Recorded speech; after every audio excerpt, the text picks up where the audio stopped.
S2 beauty and kitchen টিপসে সবাইকে স্বাগত। আজ আমি একটা সম্পূর্ণ নতুন ধরনের সুস্বাদু রেসিপি আপনাদের দেখাবো। দেখুন, এগ সয়াবিনের রোল কি সুন্দর দেখতে হয়েছে এবং মুচমুচে, ভিতরটা যেমন সুস্বাদু তেমনি দেখতে সুন্দর। সব কটা এরকম দেখুন কি সুন্দর দেখতে, আর খেতেও তেমন সুস্বাদু। আপনারা চলুন তাহলে দেখা যাক কিভাবে এই রেসিপিটা বানানো যায়। আমি সয়াবিনটা ভিজিয়ে রেখেছিলাম, এই ছোট্ট এক বাটি সয়াবিন ভিজিয়ে রেখেছিলাম, রেখে একটু সিদ্ধ করে নিয়ে মিক্সিতে পেস্ট করে নিয়েছি।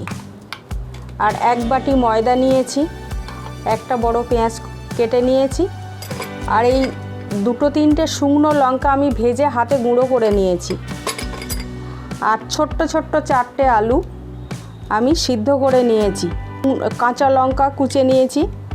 এটা জিরে গুঁড়ো নিয়েছি 1 চামচ, 1 চামচ হলুদ গুঁড়ো, হাফ চামচ গরম মশলা, আর 1/4 চামচ মরিচ গুঁড়ো, 2টো ডিম নিয়েছি, সামান্য পরিমাণ বিট লবণ নিয়েছি, 1 চামচ রসুন নিয়েছি বেটে, আর বেশ কয়েকটা চীনাবাদাম আমি গুঁড়ো করে নিয়েছি, হামানদিস্তায় ফেলে গুঁড়ো করে নিয়েছি। আর এখানে নিয়েছি সাধারণ লবণ, আর এইটা নিয়েছি 1/4 চামচ চাট মশলা। এইগুলো দিয়ে আমি সয়াবিন ডিমের রোল বানাবো। শুরু করছি। তেলটা দিয়ে দিলাম, তেলটা গরম হবে।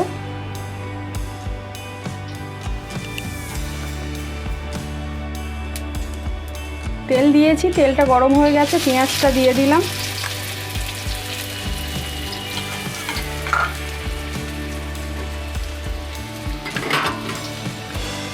লঙ্কা কুচিটা দিয়ে দিলাম,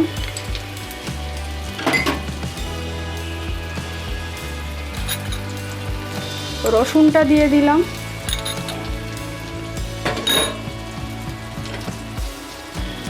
লবণটা দিয়ে দিলাম, হলুদটা দিয়ে দিলাম।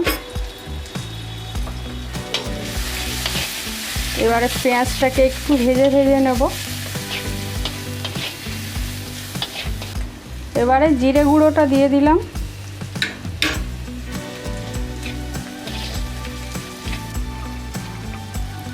সয়াবিনের পেস্টটা দিয়ে দিলাম,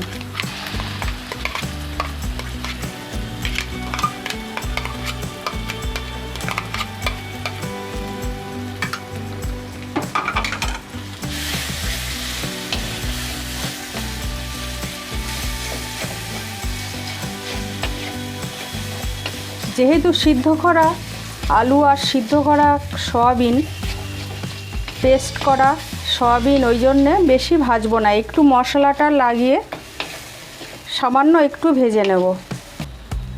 আমি এবারে সিদ্ধ আলুটা দিয়ে দিলাম,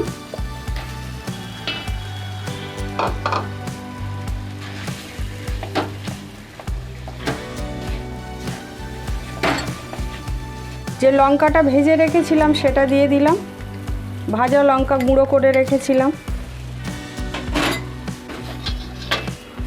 আমার এই রেসিপিটা আপনাদের যদি ভালো লেগে থাকে শেষ পর্যন্ত দেখুন, শেষ পর্যন্ত দেখার অনুরোধ রইল। এই রেসিপিটা যদি ভালো লেগে থাকে তাহলে একটা লাইক, কমেন্ট, শেয়ার করবেন, আর চ্যানেলটা একটু সাবস্ক্রাইব করে দেবেন যারা নতুন আছেন।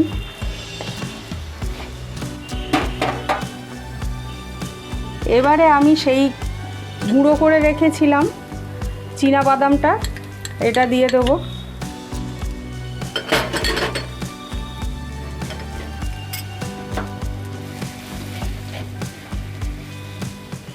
গরম মশলাটা দিয়ে দেবো, আর এই চাট মশলাটা দিয়ে দিলাম। আমার এটা শুকনো করা হয়ে গেছে। দেখুন, আমি 2 চামচ তেল দিয়ে দিলাম, দিয়ে সেই গোলমরিচ গুঁড়োটা দিয়ে দিলাম, 1/4 চামচ গোলমরিচ গুঁড়ো, আর সামান্য পরিমাণ বিট লবণটা দিয়ে আমি সামান্য একটু একটু করে 1 কাপ জল নিয়েছি, কিন্তু সামান্য একটু একটু করে জলটা দিয়ে মাখবো। আপনারাও অল্প অল্প জল দিয়েই মাখবেন, পরিমাণ মতো জল দেবেন আস্তে আস্তে। আমি আস্তে আস্তে এই ডোটা করে নেব। আমি দেখুন মেখে 5 মিনিট রেস্টে রেখেছিলাম, তারপরে 4টে লেচি করে নিয়েছি। এবারে আমি বেলবো। দেখুন বেলাটা আমি একটু তেল দিয়ে নিলাম।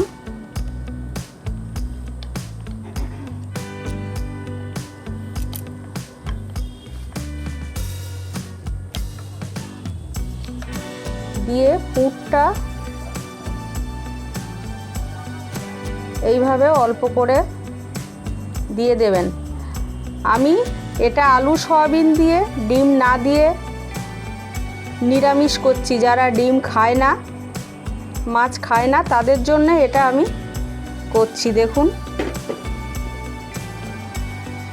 প্রথমে এই সাইডটা মুড়ে নেবেন, এই সাইডটা এইভাবে মুড়ে নেবেন, তারপরে এই সাইড,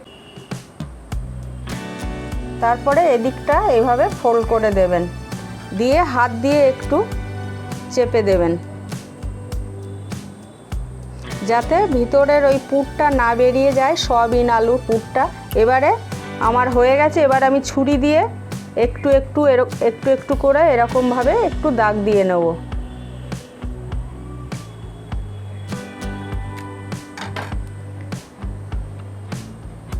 দেখুন আমার হয়ে গেল। এবারে এটা এখানে রাখছি। এবারে দেখুন ডিমেরটা বেলে নেব। ডিম দেব যেটাই পুর, খুবই সহজ পদ্ধতি। সামান্য আলু সয়াবিনের এই পুরটা দিয়ে দেব।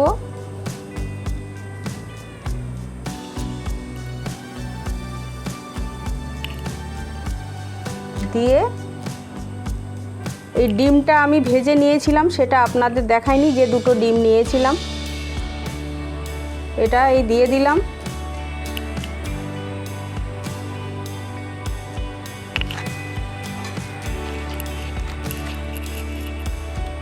এভাবে ঠিক একই সিস্টেমে এটাও মুড়ে নেব।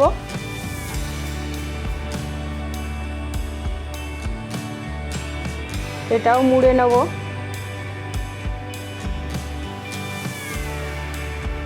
এটা মুড়ে নিলাম। এবারে ঠিক একই পদ্ধতিতে আমি ডিমেরটাও অল্প করে ছুরি দিয়ে একটু এরকমভাবে একটু দাগ দাগ দিয়ে নেব। দেখুন হয়ে গেল।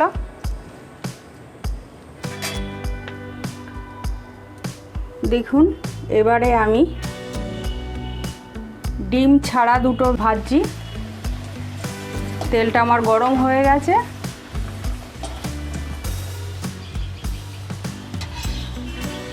এপিট ওপিট করে বারবার নাড়াচাড়া করতে হবে, নইলে পুড়ে যাবে।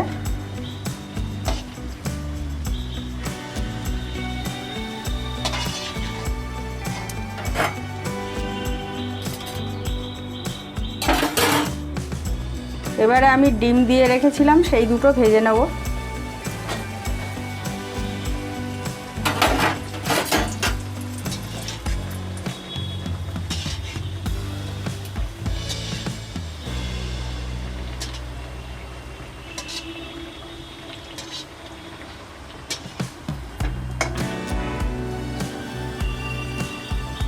গ্যাসটা মিডিয়াম হিটে রাখবেন, না হলে পুড়ে যাবে। রোলটা ভালো হবে, ভাজা হবে না ভিতরটা।